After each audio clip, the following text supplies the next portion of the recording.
Today our lecture is about carbon capture and storage. The contents. Introduction to carbon capture and storage. Why is carbon capture and storage important? Technologies for carbon capture. Technologies for carbon storage. Regulations and policies. Carbon capture and storage versus other solutions. Applications of carbon capture and storage. Projects of CCS around the world. Challenges and limitations. Conclusion. Carbon capture and storage is a technology that captures carbon dioxide emissions from industrial processes, power generation, and other sources, and stores them in underground geological formations or other secure storage sites. Carbon capture and storage is an important tool in the fight against climate change, as it can help reduce greenhouse gas emissions and mitigate the impacts of global warming. Why is carbon capture and storage important? Because it reduces greenhouse gas emissions, carbon capture and storage can capture up to 90% of CO2 emissions from industrial processes and power generation, reducing their impact on the environment. Enables the reduce of fossil fuels. Carbon capture and storage can help reduce the environmental impact of fossil fuels by capturing their emissions and storing them safely. Supports the transition to a low-carbon economy. Carbon capture and storage can help industries and countries meet their emissions reduction targets and transition to a more sustainable future. Technologies for carbon capture. Post-combustion capture is the most widely used carbon capture technology and is currently used in many commercial-scale projects. This technology involves capturing carbon dioxide, CO2, from the flue gas of power plants or industrial processes after fuel combustion. The most common method for post-combustion capture is using amine solvents, which react with CO2 to form a solution that can be separated and the CO2 can be captured. Other methods include adsorption, membrane separation, and cryogenic separation. Pre-combustion capture involves capturing CO2 before the fuel is burned. This is typically done by converting the fuel into a gas, such as hydrogen, and then removing the CO2 from the gas stream. This technology is commonly used in integrated gasification combined cycle (IGCC) power plants. The most common method for pre-combustion capture is using a shift reaction, which converts the carbon monoxide, CO, in the gas stream to CO2 and hydrogen. The CO2 can then be separated and captured. Other methods include pressure swing adsorption and membrane separation. Oxy-fuel combustion involves burning fuel in an atmosphere of pure oxygen instead of air. This produces a flue gas that is mostly CO2 and water vapor, which can be easily separated and the CO2 can be captured.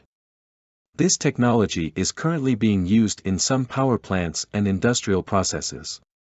The main challenge with oxy-fuel combustion is the high cost of producing pure oxygen. Other challenges include the need for specialized materials to handle the high concentrations of CO2 and water vapor in the flue gas and the potential for corrosion and erosion in the equipment. Technologies for carbon storage. Geological storage. Carbon dioxide is injected into geological formations such as depleted oil and gas reservoirs, saline formations, and deep coal seams, where it is stored permanently. Ocean storage. Carbon dioxide is injected into the deep ocean, where it dissolves and is stored in the form of dissolved carbon dioxide and carbonic acid. This method is still in the experimental stage and requires further research. Carbon dioxide is reacted with naturally occurring minerals such as magnesium and calcium silicates to form stable carbonates, which can be stored permanently. This method is still in the experimental stage and requires further research. Carbon pricing is a policy instrument that puts a price on carbon emissions to encourage the reduction of greenhouse gas emissions. It can take the form of a carbon tax or a cap-and-trade system. Emissions trading systems allow companies to buy and sell emissions allowances, encouraging the reduction of emissions in the most cost-effective way. The European Union emissions trading system is one example of an emissions trading system. Renewable energy standards require utilities to generate a certain percentage of their electricity from renewable sources, such as wind and solar. These standards can help to reduce carbon emissions and promote the development of renewable energy technologies. Carbon capture and storage versus carbon offsetting. Carbon offsetting involves investing in projects that reduce greenhouse gas emissions, such as renewable energy or reforestation, to offset one's own emissions. While it can be a useful tool for reducing emissions, it does not address the root cause of the problem and may not be a viable long-term solution on its own. Carbon capture and storage versus renewable energy. Renewable energy sources such as wind and solar power are important tools for reducing greenhouse gas emissions. However, they may not be able to fully replace fossil fuels in all sectors, and carbon capture and storage can play a complementary role in reducing emissions from more challenging sectors such as heavy industry and transportation. Carbon capture technology has numerous applications across industries, including oil and gas industry. Carbon capture can be used in oil and gas production to reduce greenhouse gas emissions that result from oil and gas extraction and processing. Carbon dioxide can be captured from the natural gas stream during processing, or from flue gas emitted by power generation facilities that are associated with oil and gas production. Carbon capture can also be used in enhanced oil recovery, to increase oil production while simultaneously trapping carbon dioxide underground. In carbon dioxide is injected into depleted oil fields to help extract remaining oil. The carbon dioxide is then trapped underground as the oil is extracted, effectively storing the carbon dioxide. The mining industry is a significant contributor to greenhouse gas emissions, making carbon capture and storage an important solution for reducing its carbon footprint. CCS can be applied in various stages of the mining process, from capturing emissions from equipment to storing carbon dioxide from the processing of minerals. Carbon capture and storage can be applied in the mining industry in several ways, including capturing CO2 emissions from mining equipment and vehicles, storing CO2 emissions from mineral processing, using captured CO2 for enhanced oil recovery. Implementing carbon capture and storage in the mining industry can provide several benefits, including reducing greenhouse gas emissions and mitigating climate change, improving air quality and reducing health risks for workers and nearby communities, creating new revenue streams through the sale of captured CO2 for enhanced oil recovery. The cement industry is one of the largest emitters of carbon dioxide, accounting for about 7% of global emissions. Carbon capture and storage technologies offer a promising solution to reduce these emissions.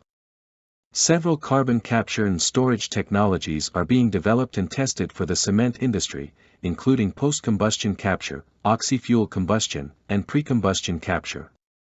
These technologies can capture up to 90% of carbon dioxide emissions from cement production. Carbon capture and storage can be applied to various stages of the cement production process, including raw material preparation, clinker production, and cement grinding. Carbon capture and storage can also be used in conjunction with other technologies, such as energy efficiency measures and alternative fuels, to further reduce emissions. The steel industry is a significant contributor to global greenhouse gas emissions, accounting for approximately 7% of total emissions. Carbon capture and storage technologies have the potential to significantly reduce these emissions by capturing and storing carbon dioxide from steel production processes. Several CCS technologies are being developed and tested for use in the steel industry, including post-combustion capture, oxy-fuel combustion, and direct reduction with CCS. These technologies aim to capture CO2 from blast furnaces, coke ovens, and other steel production processes. One of the main challenges of implementing CCS in the steel industry is the high cost of the technology. Additionally, the energy requirements for CCS can reduce the efficiency of steel production processes, which can further increase costs. Another limitation is the need for large-scale infrastructure to transport and store captured CO2. The chemical industry is a significant contributor to global carbon emissions, making up around 10% of total emissions. Carbon capture and storage can play a crucial role in reducing these emissions by capturing CO2 from industrial processes and storing it underground.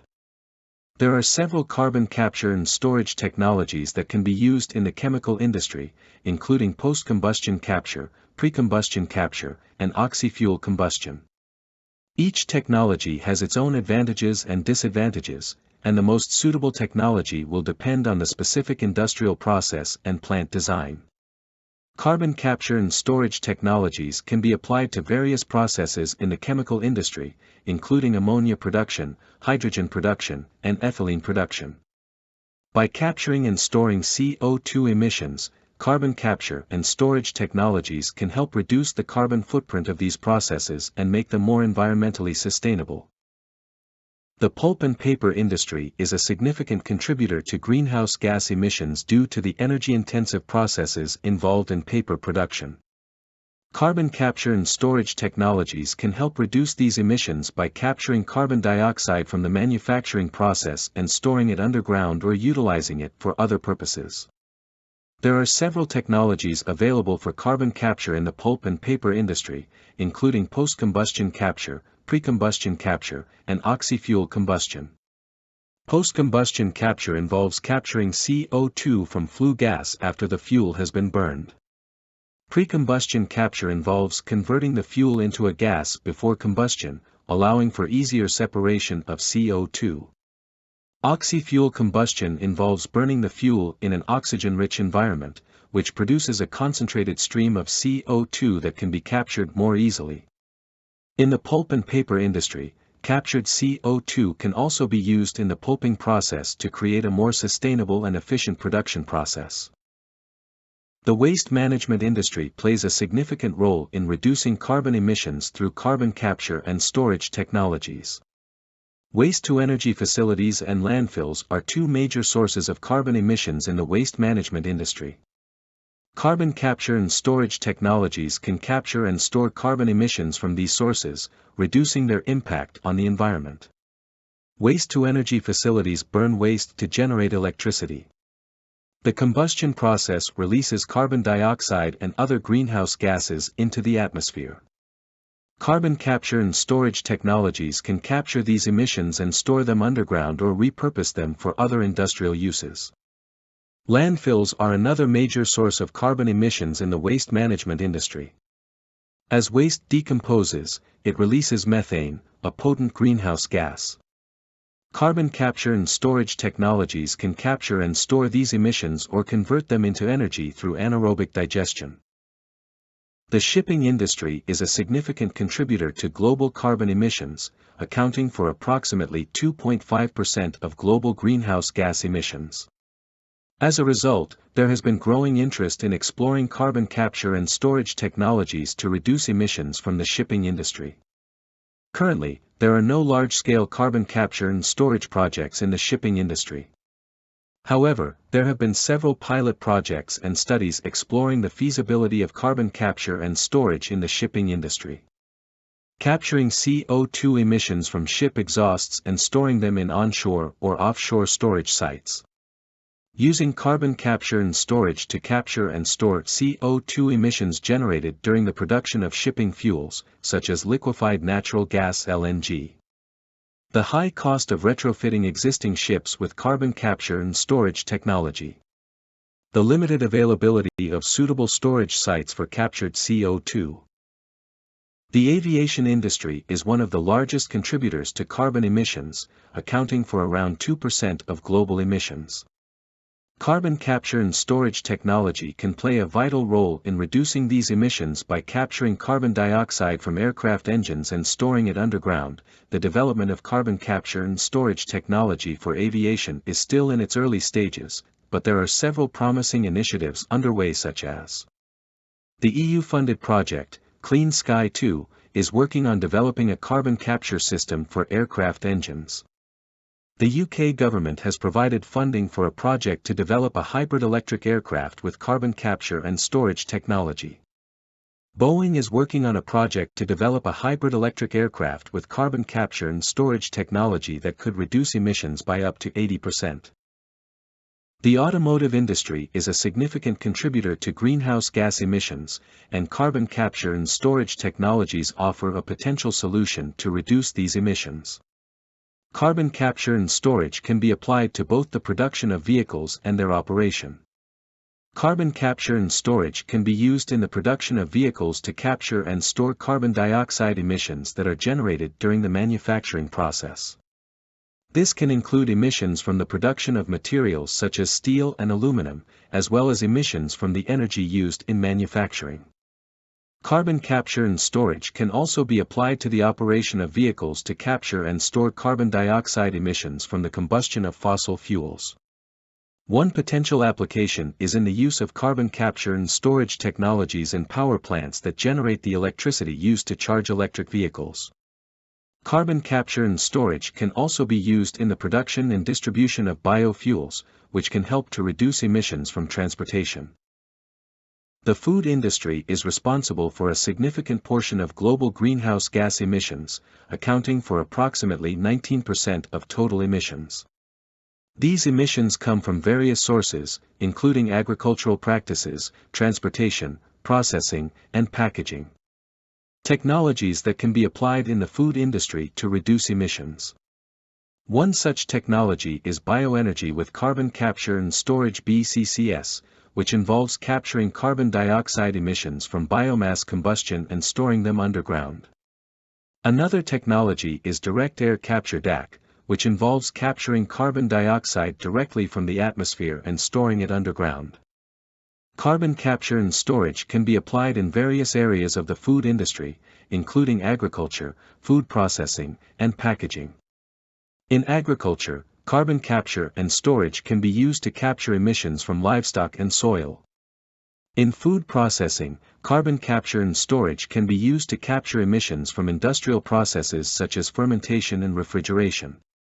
In packaging, carbon capture and storage can be used to capture emissions from the production of materials such as plastics and paper. The beverage industry is a major emitter of carbon dioxide due to the production and transportation of beverages. Carbon capture and storage technology can be used to capture carbon dioxide emissions from beverage production and storage facilities, preventing them from entering the atmosphere. The most common technology for carbon capture in the beverage industry is absorption. This involves using solvents to absorb carbon dioxide emissions from the production process or storage facilities. Another technology is membrane separation, which involves using permeable membranes to separate carbon dioxide from other gases. Carbon capture can be applied to various stages of the beverage production process, including fermentation, carbonation, and packaging. It can also be applied to storage facilities where beverages are kept before distribution. Agriculture is a major contributor to greenhouse gas emissions, particularly through livestock and fertilizer use. However, it also has the potential to be a significant carbon sink through practices such as soil carbon sequestration and afforestation. Carbon capture and storage technologies can also be applied to agricultural processes to reduce emissions and mitigate climate change. Soil carbon sequestration involves increasing the amount of carbon stored in soil through practices such as reduced tillage, cover cropping, and crop rotation. This can not only mitigate climate change, but also improve soil health and fertility. Carbon capture and storage technologies can be used to capture and store carbon dioxide emissions from agricultural processes, such as manure management and biomass combustion, to further reduce emissions.